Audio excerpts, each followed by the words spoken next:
My name is Zambia Clark and I live in Lakeland, Florida. My internship placement will be at the local shelter here in town, which offers emergency services as well as long-term services. A person needing emergency services can receive breakfast, lunch, dinner, a shower, free clothing, and overnight stays as well. Those who are admitted into the program get a case manager, and there are two types of programs. One for those who have substance abuse issues and those who are working but are not making enough money to currently sustain independent living. Once these programs are completed, the agency does help with finding housing as well as providing some type of monetary stipends to get them started back on their journey to independent living. They also offer free medical services as well as free dental services. There's case managers there. It's just a very wonderful place. I've done a lot of volunteering there, more so on the feeding part, but also have done a lot of interaction with the residents and the visitors there too, and I really, really love it. I chose this class because I was interested in how social workers um, are useful in the medical field.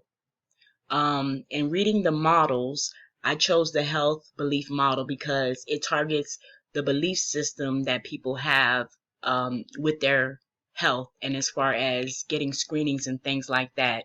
How a person thinks can be detrimental to their health. I can recall a couple of years back my dad deciding he was not going to take his high blood pressure medicine because he felt good. He didn't take it for about 3 or 4 days. On the fourth day, he passed out. He had to be rushed to the hospital and then flown over to the next city by helicopter. He had had a stroke because he chose not to take his medication because he was feeling good, even though his body was saying something different.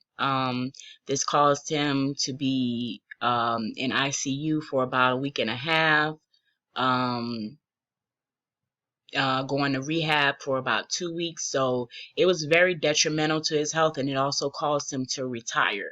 So a person's belief about their health and what medications or treatments or whatever dietary needs they need is very important. So that's why I chose that model. I look forward to learning about the different areas of a social worker in the health and medical field. Thank you.